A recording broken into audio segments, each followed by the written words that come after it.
premier jour de bénévolat au refuge, on m'a dit « Va chercher Wapi, il faut lui donner son insuline ». Fait que moi, je suis parti à la recherche de Wapi et puis j'ai trouvé ce grand chat-là avec des grosses fesses et une petite tête. Puis j'ai tout de suite aimé. Il me fait rire parce que il est comme trop grand, il est jamais capable de se coucher confortablement à quelque part. Il a tout le temps l'air tout croche, de pas bien rentrer. À la fin de chaque heure de travail, je passais un 5-10 minutes à aller le brosser, il me ronronnait ça, puis c'était devenu notre routine.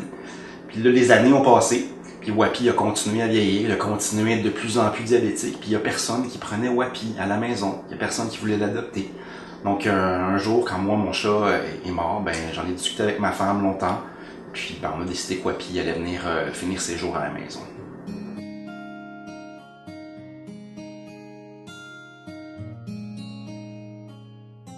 Les défis d'avoir un chat diabétique et qui a des pancréatites chroniques à la maison, c'est que normalement on donne une quantité X d'insuline pour une quantité X de nourriture.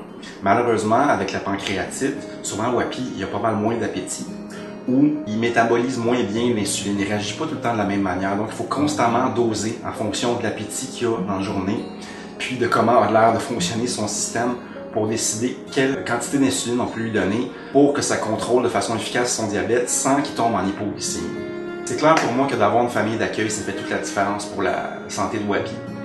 Probablement que s'il était resté au refuge, on se serait rendu compte trop tard qu'il y avait des problèmes de pancréas. Tandis qu'à la maison, je me suis rapidement aperçu qu'il avait perdu l'appétit, qu'il allait moins bien. Puis après plusieurs hospitalisations, on a pu le ramener à la maison, puis il s'est rétabli. Il s'est rétabli plus facilement à la maison, probablement parce que on est là pour observer au quotidien ses réactions. Ça fait vraiment une différence qu'il soit à la maison. C'est pas quelque chose qu'on aurait pu gérer en refuge, un problème de santé comme ça. Je me fais pas d'idée. Wapi, il a 13 ans. Il a plusieurs problèmes de santé importants.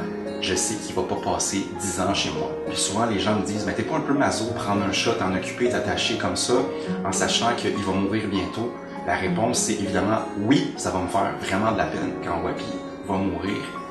Mais si, au moins, j'ai pu lui donner un 6 mois, 1 an de quiétude, ben je me dis que mon chagrin quand il va mourir va être amplement compensé par tout le bonheur puis le bien-être que Wapi va avoir eu en vivant chez moi plutôt qu'au refuge. Le premier soir que Wapi est arrivé à la maison, je vais aller me coucher, il a sauté dans mon lit, ça n'a pas pris 2 secondes, il a levé les couvertures avec sa patte, il est rentré en dessous des couvertes puis il s'est couché contre moi. Et puis à ce moment-là, je me suis dit, hey, j'ai-tu bien fait de l'amener dans ma maison parce qu'il va être heureux.